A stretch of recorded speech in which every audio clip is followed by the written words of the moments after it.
I was home alone one hot summer evening. My parents were out on business and I was enjoying the time alone to do whatever I wanted. Now we lived in a 2-bedroom first floor apartment at the time. From the front entrance was a hall that opened into the kitchen, and to the left at the far end of the kitchen was my room, and to the right of the kitchen was the living room which connected to a small den. My parents' bedroom was also connected to the living room off to the right. It was around 9 p.m. when I had just finished dinner and began my nightly routine of taking out the trash, brushing my teeth, and shutting down for the night.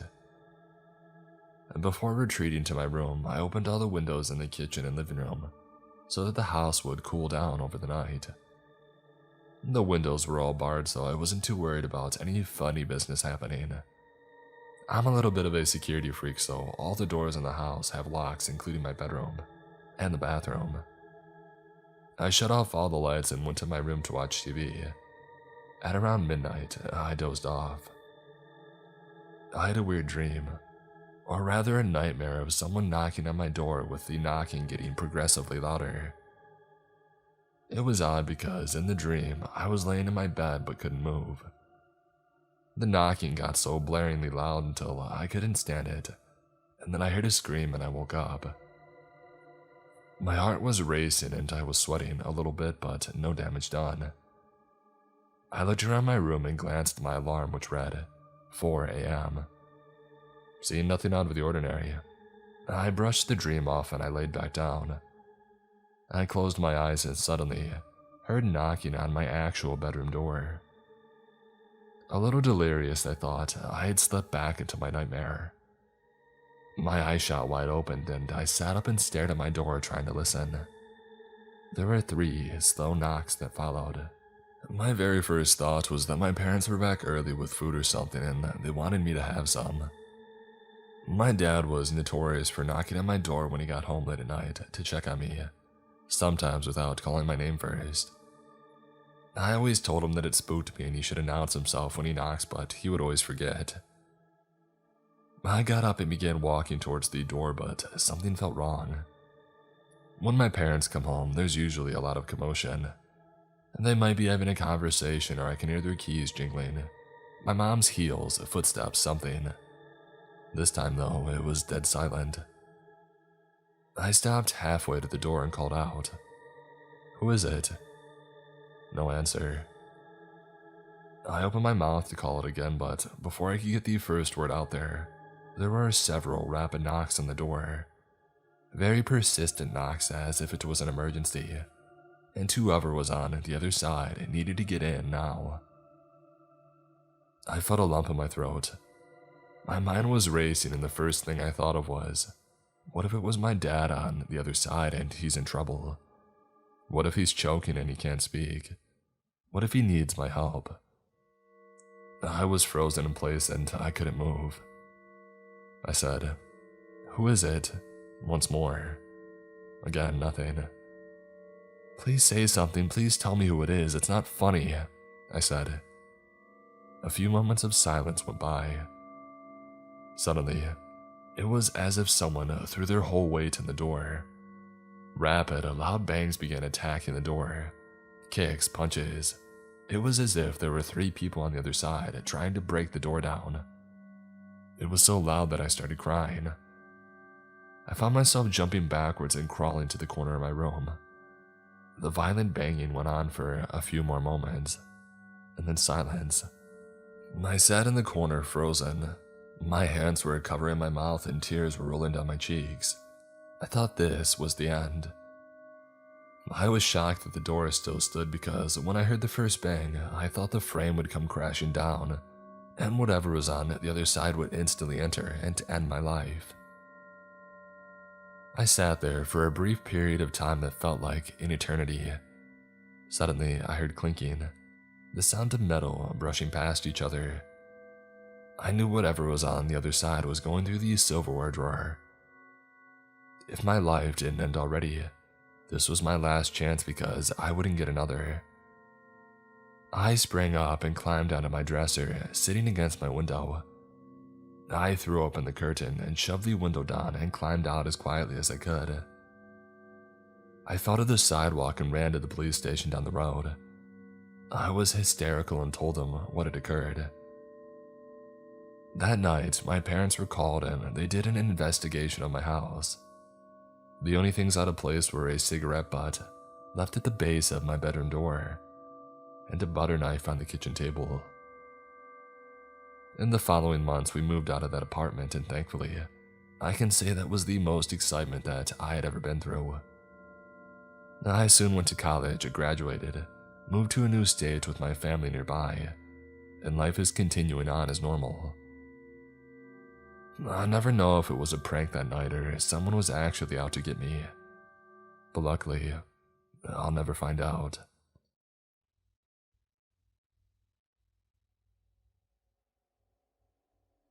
About 3 years ago, I lived in a little studio apartment by myself. I had lived there for 1 year in total, and the entire time that I had lived there, someone would knock at my door about once a week, sometimes a few times a week, and occasionally multiple times in the same night. This studio apartment was in an apartment building with only 6 units. There was an old lady who lived across the street from me, a young girl about the same age living above me, and an older couple living next to her. The rest of the apartments were empty during my time there. Shortly after I had moved in, I started to get knocks on the door at around 2 or 3 o'clock in the morning. The first time that it happened, I was awake and watching a movie. I had gotten home really late from work and I couldn't fall asleep. I heard 3 firm knocks on the door. It was late and I'm a female and I live alone, so I definitely wasn't going to answer it. It was so loud that I was even too scared to go and look through the peephole in the door. My dog started to bark, so I shushed him and made him get into bed with me. And we get under the covers and I'm absolutely petrified. He's still barking, but the knocking didn't continue. I texted my boyfriend about it, but he's asleep, so he doesn't reply until the next morning. He tells me that it was probably someone who had the wrong apartment, and that made sense. Weeks go by before anything else happens, but it definitely did happen again. This time, I'm asleep. It's late and I hear firm knocks on my door. My dog is barking, so I grab his collar and push him in his kennel, which is on the way to my front door. I go and look through the peephole, but there is no one standing in front of the door. Now I'm really freaked out now. I go look out the only window that I have in the whole apartment, which faces the parking lot. There are no extra cars, bikes, motorcycles, etc. I called my boyfriend because at this point, I was too scared to even go to sleep. He assures me that it must be someone who was looking for another apartment. I mean, what else could it be? Months and months pass and this happens all the time now. I had spoken with the landlord on many occasions and they assure me that it isn't them, and that it's not one of their maintenance men. I'd begged to get out of my lease, but I wasn't able to. My boyfriend never spent the night, he's Catholic, but about 10 months into my lease, his family has a big birthday party for his younger sister, and he agrees to spend the night at my apartment so that some family coming in from out of town can sleep in his bed. We stayed up late watching movies, and again, at around 2 or 3 in the morning, there is a heavy loud knock on my door. I look at my boyfriend in a kind of, "see, I told you" sort of way. He gets up and opens the front door quickly, maybe thinking that he can catch the person that's doing this, but no one's there. It's cold out that night and it's quiet, and we don't hear anyone walking around, nobody talking or getting into the car, nothing. We get back into bed and fall asleep. Around 5 a.m., someone knocks on the door again. This time it's quieter. My boyfriend decides to call the police. We call, they come out, and they search around the vicinity of the place and said that they didn't see anyone hanging around. The next morning, as we're leaving, my neighbor, whose front door is directly across from mine, the old lady, is also leaving. She doesn't speak English, so I've never really talked to her. but my boyfriend asks her in Spanish if she has had anyone knock on her door. She tells him no and asks why he's asking. He tells her that for the last year almost, I've had someone knock on my door at least weekly. She tells us that she's sorry she didn't see or hear anything, but that she'd let us know if she does. A couple of weeks later, I let my landlord know that I would not be renewing my lease. My boyfriend asked if we could move into a new place together, and I happily agreed.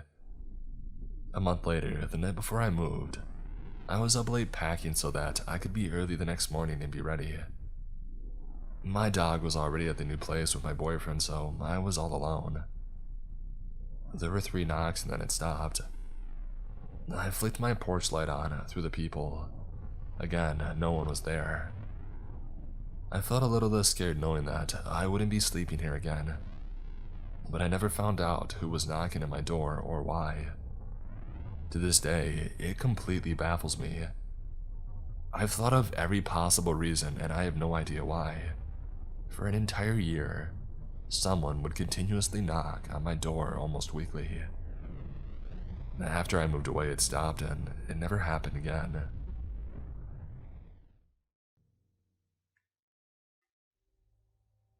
In 2019, I moved to a post-Soviet country for work. And there's this American diner that I always go to on Saturdays for lunch. It's a one-of-a-kind place in the city, owned by this half-Cuban dude who loves the US. Not surprisingly, this place attracts lots of American expats who want to feel home. It takes me around 25 minutes to get there walking from my apartment, but as it gets extremely cold during the winter months, I always take a taxi that drops me off next to a big mall, on the opposite side of the narrow street where the diner is. It's hard to describe it, but the best way to reach the restaurant's entrance is by crossing the fenced garden of an old wooden church. It's an Orthodox church from the 19th century, turned into a museum, and it's surrounded by massive office buildings. The garden is small, so you can cross it in 3 minutes, and the exit gate faces the restaurant. During the winter, snow covers it completely. So, it was a Saturday morning, in January if I recall correctly, and the snow was fresh on the floor. I was walking to the diner when I noticed unusual footprints in the snow, as if someone had been walking in circles back and forth for a long period. But there was nobody around and all of the office buildings seemed to be closed. I keep walking. All of a sudden, a man that was hiding behind the church reveals himself. He doesn't look hostile, but there's something extremely odd about him. He's wearing baggy jeans, a dirty hoodie, and a blue cap. It was extremely cold and his outfit was not the best for the weather. He approaches me smiling. He starts walking to my side. "Hey there." He spoke in English too. "Hey, where are you from? Don't be afraid. I like foreigners." The vast majority of the population there looks East Asian, so it's easy to tell that I wasn't local. And his English is surprisingly good. I keep walking on in silence. "No, you don't need to be afraid, my friend. I'm part of the couch surfing community. I'm a nice guy. Look." He tries to show me something on his phone, maybe his couch surfing profile page. "Would you stay at my place?" he says. No dude, thank you," I say. And then he goes, "Well, okay, but would you give me some money to buy us both coffee? You don't have to come with me." At that moment, I was already in front of the restaurant and casually opened the doors to enter. He didn't follow me. 2 weeks later, same Saturday routine, lunch at the diner and then back home. On my way, I decided to grab a coffee at a nearby place. As I'm walking to the shop, I feel someone following me. It's him, again, and he's wearing these same clothes. We make eye contact and he starts laughing, and then proceeds to do an extremely creepy thing. He hides behind a bus stop that has glass panels on the sides and keeps staring at me. I could still see him, but he was being a complete creep on purpose. I enter the coffee shop and tell the barista, "Hey, there's a guy following me." The girl looks at me worried and says something to the security guard. It's common to see guards in the shops around here. The guy enters the shop. The moment the door closes behind him, the barista looks at the guard, who immediately removes him from the place. They were so fast it almost seemed as if they knew him. Thankfully, I never saw him again after that.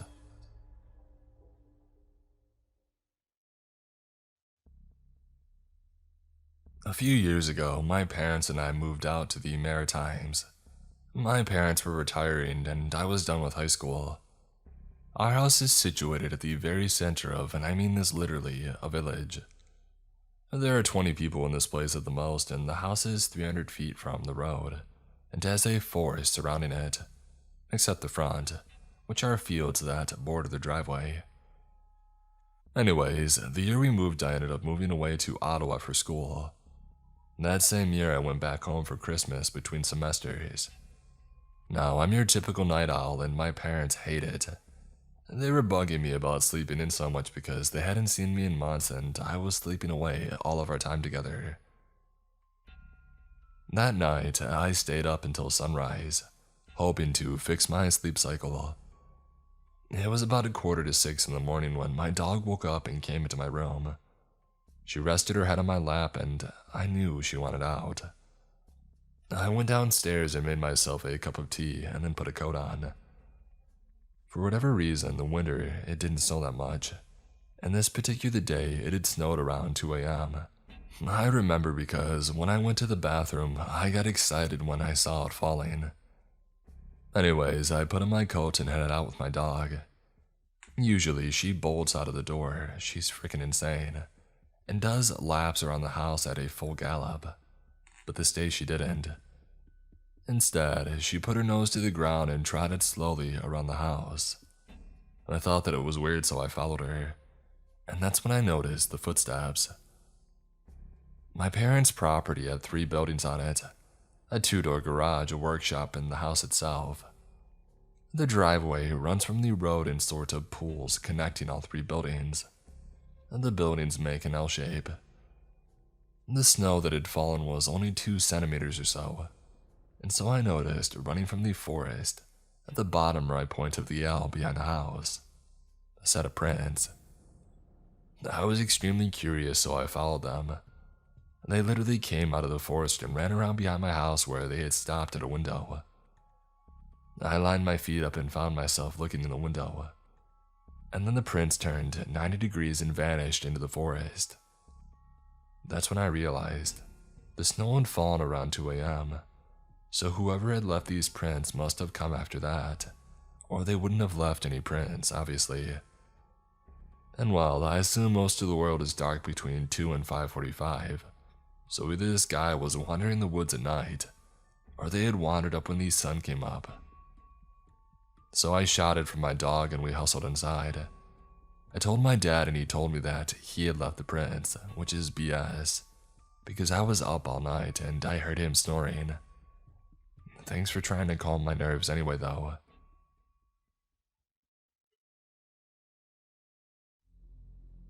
So, I had just moved to New York back in July from Mississippi, and hadn't had any problems living there until this January. So, I go to a high school that's maybe 10 minutes away driving from my house, and I take the bus every day to and from school. Now usually my mom will pick me up from my bus stop and take me home, and I usually only have to wait like a minute or 2. This day, I was waiting for like 10 minutes and I called her a couple of times and she didn't answer, so I assumed that she had fallen asleep like she does sometimes, so I decided to walk home. I usually go in a straight line for about 3 streets and then make a right and walk straight down from there. On this day, I was wearing a tank top with a jacket on, Batman pajama pants and old school style Vans. The perfect outfit for walking in the snow, right? Anyways, as I'm walking straight down, I see a man who is out in front of me and walking the same way as me, so I take that right turn early, as I can just walk that way, but it just involves a couple of more turns. because I prefer to be cautious when dealing with other people on the street, especially if I'm all alone. So, as I'm walking down and starting to make the right turn, I see that the man is now walking the opposite way that he was before, and he's now walking towards me, which immediately sets off some big red flags in my head.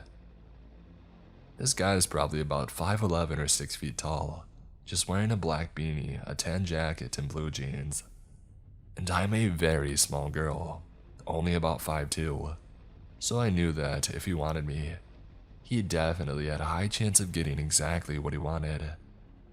So, I naturally start walking faster, picking up my pace, than I was previously, and turn as he's probably 10 yards away from me at this point. And I'm walking really fast, straight down now. I've been walking for about 5 minutes, turning around to check and see if he had made the turn after me, and I didn't see him until the last time that I had turned around. He made the turn and he was walking straight for me. So at this point, I start speed walking, while I'm also on the verge of a panic attack. And all the adrenaline is kicked in, and then so does he. I stay at the same speed for a couple of minutes so I don't tip him off, and let him know that I can see that he's following me.